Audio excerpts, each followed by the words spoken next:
आप लोग कैसे हैं? उम्मीदें करते हैं आप लोग अच्छे होंगे। आइए आज निबंध के बारे में देखा जाएगा कि निबंध कैसे लिखना चाहिए, क्योंकि निबंध भी एक इम्पोर्टेंट टॉपिक होता है और निबंध लिखना भी चाहिए, क्योंकि यही सब चीज़ें बोर्ड एग्ज़ाम में पास और ज़्यादा नंबर लाने का चांस बढ़ाते रहते हैं सब। निबंध भी लिखना है, एक अपने आप में टाइटल रखना चाहिए, क्योंकि किसी भी तरह निबंध लिख लेने से पूरा नंबर नहीं मिलेगा। आइए निबंध लिखने का टाइटल भी देखा जाएगा, कैसे लिखना चाहिए, क्या क्या उसमें हेडिंग डालना चाहिए, मेन पॉइंट क्या है, सारा चीज़ें देखा जाएगा डिटेल में। सबसे पहले आप लोग को निबंध लिखने के लिए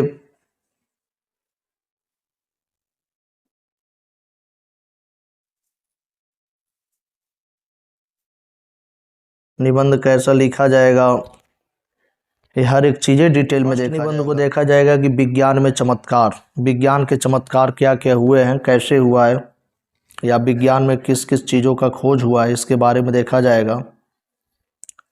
जिसमें से आपको विज्ञान के चमत्कार में विज्ञान मानव समाज में आ जाएगा, विज्ञान और मानव जीवन आ जाएगा, मानव जीवन में विज्ञान का योगदान क्या क्या हुआ, मानव जीवन में विज्ञान का महत्व क्या क्या है, ये सारा टॉपिक विज्ञान के चमत्कार के अंदर आ जाएगा। सबसे पहले विज्ञान के चमत्कार के लिए आप एक रूपरेखा तैयार कीजिएगा। फर्स्ट फ्रंट पड़ी से रूपरेखा बनाइएगा, जिसमें सबसे पहला हेडिंग किसी भी निबंध का प्रस्तावना रहेगा। फिर विज्ञान के चमत्कार के बारे में देखिएगा, तो सेकंड हेडिंग व्यापकता डालिएगा। फिर थर्ड हेडिंग विभिन्न आविष्कार कौन कौन से हुए तथा उससे लाभ क्या क्या हुआ। आप चाहिएगा तो इसे फोर्थ हेडिंग भी बना सकते हैं, लाभ को। और चौथा हेडिंग रहेगा हानि क्या हुआ, और पांचवा लास्ट में हेडिंग रहेगा उपसंहार का हुआ। ये निबंध लिखने का एक अच्छा टाइटल भी है, और इस तरह लिखिएगा तो फुल में फुल मार्क्स मिलेगा। जितना नंबर का आता है उतना उतना टोटल मिलेगा। आइए हम लोग फर्स्ट हेडिंग को देखते हैं कि प्रस्तावना क्या होता है, विज्ञान के चमत्कार का प्रस्तावना क्या है। आप लोग पहले रूपरेखा इसमें तैयार कर लीजिएगा, फिर वहीं से देख करके हेडिंग को डालिएगा, और जितना हेडिंग लिखिएगा उतना रूपरेखा में डाल दीजिएगा, क्योंकि एग्जामिनर सबसे ज़्यादा वही सब देखते हैं सब। आइए प्रस्तावना को देखा जाए। देश की दूरी नापने रेलगाड़ी, व्योम के वृक्ष स्थल पर विहार करने वाला वायुयान, शब्द के समुद्र को विद्युत सरिता के प्रवाह में सीमित करने वाला रेडियो टेलीविज़न, और कोलकाता में व्यवसाय में बंधे मारवाड़ी नवयुवक को जयपुर स्थित उसकी प्रियतमा से प्यार की दो बातें कराने वाला टेलीफोन यानी मोबाइल आदि विज्ञान के ही आधुनिक आविष्कार हैं। जो भी हम लोग बातें करते हैं या जिसके माध्यम से जो हम लोग चीज़ें देखते हैं, या जिसके माध्यम से हम लोग लंबी दूरी तय कर पाते हैं, ये सारा का सारा चीज़ें विज्ञान ने प्रूव किया, आविष्कार किया, आधुनिक से आधुनिक चीज़ों का आविष्कार किया हुआ। और ये क्या होता है? व्यापकता। आज जीवन का कोई ऐसा क्षेत्र नहीं, विश्व का कोई ऐसा कोना नहीं, और तो और विचार की कोई गति नहीं जहाँ विज्ञान न हो। यानी कोई ऐसा क्षेत्र नहीं है, कोई ऐसा विश्व का कोना नहीं है, और कोई ऐसा विचार नहीं है जहाँ विज्ञान न हो। यदि प्राचीन भक्त कवि भगवान के लिए हर व्यापक सर्वत्र समाना कह सकते थे, तो आज हम भी विज्ञान के लिए अधिकार पूर्वक कह सकते हैं, जिधर देखता हूँ उधर तू ही तू है, न तेरी सी खुशबू न तेरी सी बू है। यानी जब भगवान को बोला जा सकता है कि आप सर्वत्र हैं, हर जगह हर चीज़ हर जगह आप हैं, तो ऐसे विज्ञान आज के डेट में जिधर देखता हूँ उधर तू ही तू है, न तेरी सी खुशबू न तेरी सी बू है।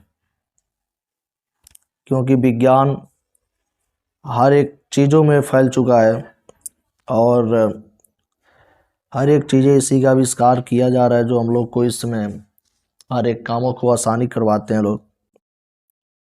थर्ड नंबर पे आता है विभिन्न आविष्कार तथा लाभ। अब आविष्कारों को देखा जाए उस तरह, तो आविष्कार का तो लिखा जाए तो बहुत ढेर सारा समय भी लग जाएगा, और कापिया की क्या बात है, लेकिन मुख्य मुख्य चीज़ें देखा जाए। विज्ञान के प्रताप से आज दूर से दूर का स्थान भी समीप यानी समीपतर है, जैसे रेल, मोटर, जलयान, वायुयान, हेलीकॉप्टर आदि साधनों द्वारा कोई भी स्थान दूर नहीं रह गया है। इस संसार की तो बात ही क्या है, आज का वैज्ञानिक चंद्रलोक को भी यात्रा कर आया है। संसार की तो बात ही छोड़ दीजिए, वैज्ञानिक चंद्रलोक की भी यात्रा कर आए हैं, इतना विज्ञान आगे बढ़ चुका है।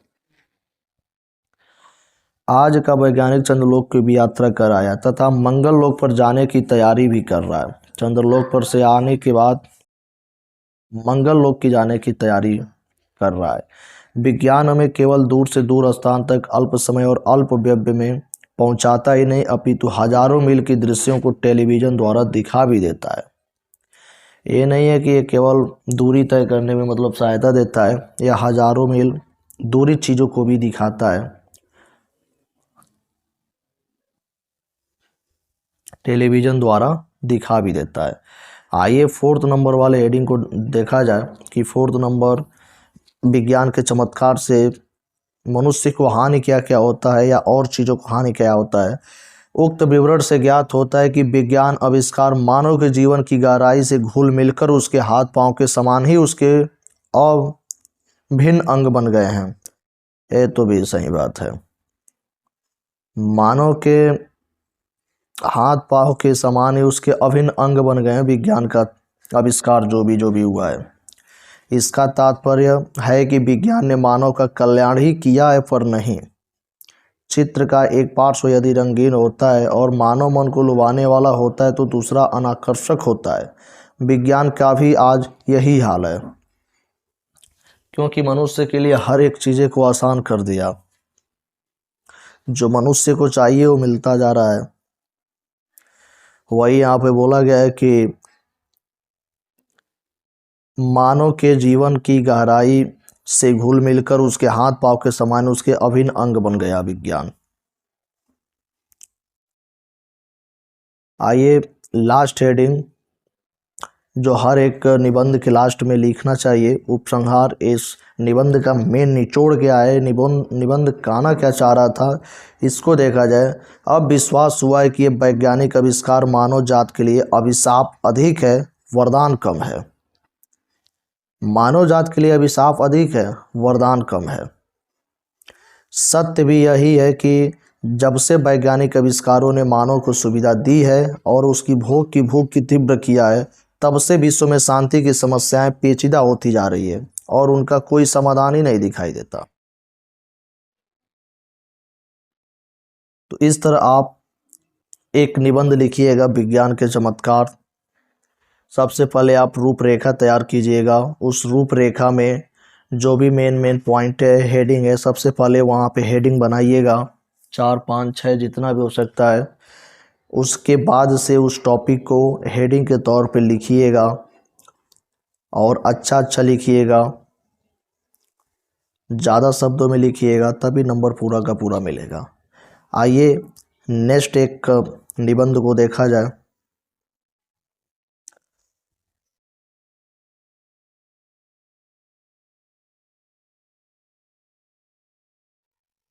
यह निबंध दूसरा नंबर पे है, पर्यावरण प्रदूषण। ये निबंध बार बार एग्जाम में पूछा जाता है। पर्यावरण प्रदूषण, यदि इसके जगह पर पर्यावरण की समस्या, प्रदूषण और उसका प्रभाव, पर्यावरण एवं स्वास्थ्य, पर्यावरण सुरक्षा, पर्यावरण बचाओ अभियान, प्रदूषण, पर्यावरण और मानव जीवन, ये सब पर्यावरण प्रदूषण के अंग है।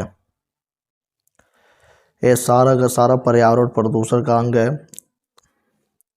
आइए पर्यावरण प्रदूषण की सबसे पहले रूपरेखा देखा जाए। रूपरेखा में सबसे पहला हेडिंग प्रस्तावना। देखिएगा, हर एक निबंध का पहला हेडिंग प्रस्तावना और 5वां हेडिंग उपसंहार होना चाहिए। और बीच वाला क्या कहना चाह रहा है निबंध, किसके बारे में कहना चाह रहा है, उससे लाभ क्या है, हानि क्या है, वो सब बीच में डाल देना चाहिए। ये 2 हेडिंग तो बोलिएगा मत, प्रस्तावना, उपसंहार। तो पहला प्रस्तावना, दूसरा पर्यावरण प्रदूषण के प्रकार, तीसरा पर्यावरण प्रदूषण जिम्मेदार कौन होता है, पर्यावरण प्रदूषण रोकने का उपाय क्या है, उपसंहार क्या है। आइए इसके बारे में देखते हैं। और सबसे फर्स्ट हेडिंग प्रस्तावना को देखा जाए पर्यावरण के बारे में। मानव ने जब प्रकृति माता की गोद में आंखें खोली तो उसने अपने चारों ओर उज्जवल प्रकाश, निर्मल जल, स्वच्छ वायु का वरदान पाया। वन प्रदेशों की मनोहर हरियाली में उसने जीवन की मधुरतम सपने देखे। उसका पेड़ पौधों से, फल फूलों से, चहकते पक्षियों से, प्रभात और संध्या वेला से नित्य का संबंध था। प्रकृति के आंगन में खेलते हुए उसने पाया पुष्ट निरोग शरीर और उत्साह उल्लास से लबालब तनावहीन मानस। किंतु धीरे धीरे उसके मन में प्रकृति पर शासन करने की लालसा जाग गई।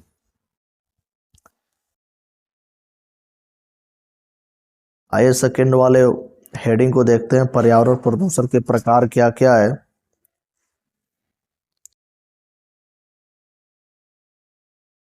आज सृष्टि का कोई पदार्थ, कोई कोना प्रदूषण के प्रहार से नहीं बच पाया है। हर एक जगह पर्यावरण प्रदूषण हो रहा है। प्रदूषण मानवता के अस्तित्व पर एक नंगी तलवार की बात लटक रहा है।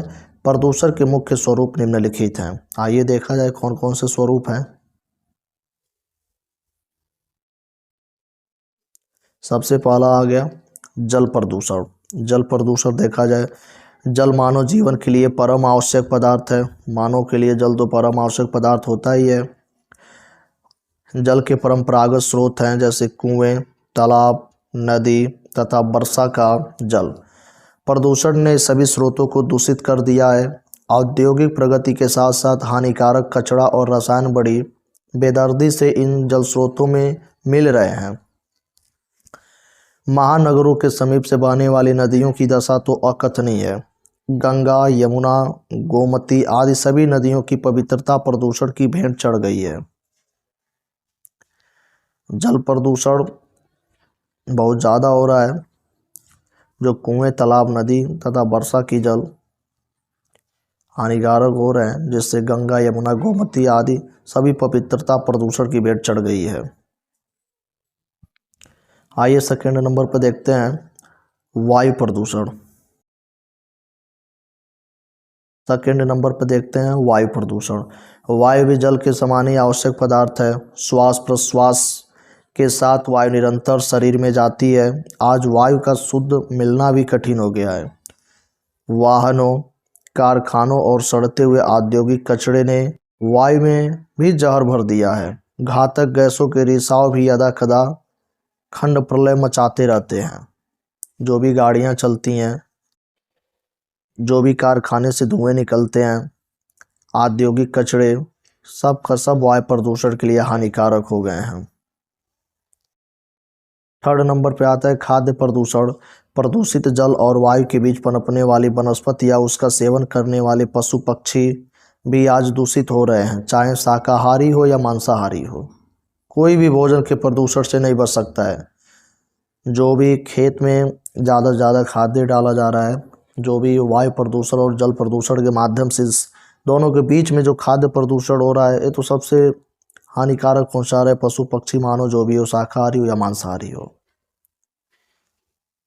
फोर्थ नंबर पे आता है ध्वनि प्रदूषण। आज मनुष्य को ध्वनि के प्रदूषण को भी भोगना पड़ रहा है।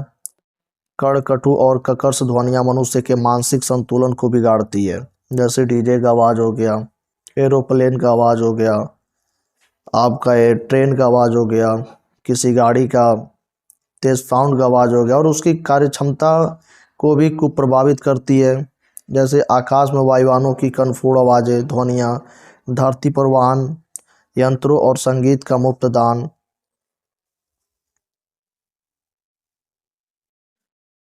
करने वाले ध्वनि स्तारकों का शोर सब मिलकर मनुष्य को बारह बना देने पर तुले हुए हैं। थर्ड हेडिंग आता है पर्यावरण प्रदूषण जिम्मेदार कौन कौन है। पर्यावरण प्रदूषण का जिम्मेदार कौन कौन है, आइए इसको देखा जाए।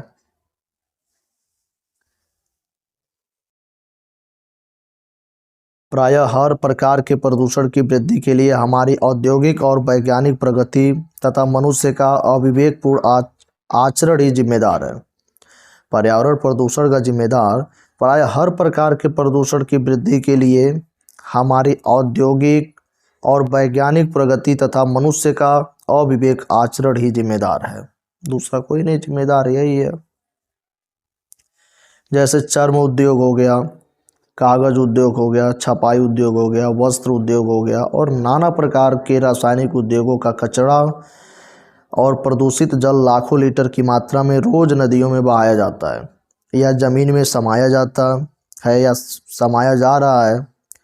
गंगा जल जो कि वर्षों तक शुद्ध और अविकृत रहने के लिए प्रसिद्ध था, वह भी हमारे पापों से मलिन हो गया है। आइए 4th नंबर पे देखा जाए पर्यावरण प्रदूषण रोकने के उपाय क्या क्या है।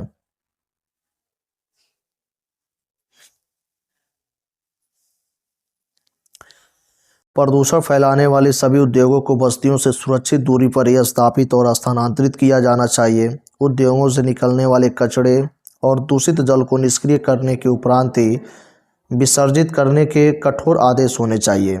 ध्वनि प्रदूषण से मुक्ति भी तभी मिलेगी जबकि वाहनों का अंधाधुंध प्रयोग रोका जाए। हवाई अड्डे बस्तियों से दूर बने और वायुमार्ग भी बस्तियों के ठीक ऊपर से न गुजरे। रेडियो, टेप तथा लाउड स्पीकरों को मंद ध्वनि से बजाया जाए। आइए सबसे लास्ट हेडिंग को देखते हैं, उपसंहार। इसमें वही चीजें लिखिएगा जो निबंध का सबसे आखिरी पॉइंट हो। जैसे पर्यावरण का प्रदूषण एक अदृश्य दानों की बात मनुष्य समाज को निगल रहा है। यह एक विश्वव्यापी संकट है। यदि इस पर समय रहते नियंत्रण नहीं किया गया तो आदमी शुद्ध जल, वायु, भोजन और शांत वातावरण के लिए तरस जाएगा। प्रशासन और जनता दोनों की गंभीर प्रयासों से ही प्रदूषण से मुक्ति मिल सकती है। गंगा सफाई अभियान प्रशासन का ऐसी भी प्रयास है। ऐसे आयोजन सिर्फ एक प्रशासकीय फैशन या तमाशा बनकर नहीं रह जाने चाहिए। एक स्वच्छ और स्वस्थकर विश्व में रहना है तो प्रदूषण से लड़ना ही होगा।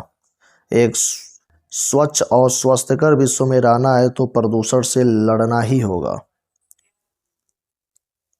आप लोग ऐसे ही निबंध को लिखते रहिएगा। सबसे पहले निबंध की आप लोग को रूपरेखा तैयार करना है और रूपरेखा में जो भी हेडिंगें लिखना है पहले रूपरेखा में हेडिंगें डाल दीजिएगा। रूपरेखा जिसमें फर्स्ट हेडिंग प्रस्तावना हर एक निबंध में रहेगा और सबसे लास्ट हेडिंग 5वां या 6वां जो भी हो उपसंहार होना चाहिए और बीच में निबंध का टाइटल होना चाहिए। उसका मेन हेडिंग पहले बना दीजिएगा। अब बनाने के बाद ही जब लिखेंगे तो आपको एग्जामिनर रूपरेखा देख लेगा और हेडिंग को देखेगा, 2-4 लाइनें पढ़ेगा, आपको पूरा का पूरा नंबर देगा। क्योंकि आप निबंध का निचोड़ तो रूपरेखा में ही डाल देंगे और जो रूपरेखा लिखिएगा वो मेन पॉइंट लिखिएगा, उसमें कुछ अलग से चीज़ें को मत डाल दीजिएगा क्योंकि रूपरेखा ही जो लिखे रहेंगे रूपरेखा वही बार बार देखेगा एग्जामिनर। ले दोस्तों, उम्मीदें करते हैं आप लोग को अच्छा लगा होगा। Thank you.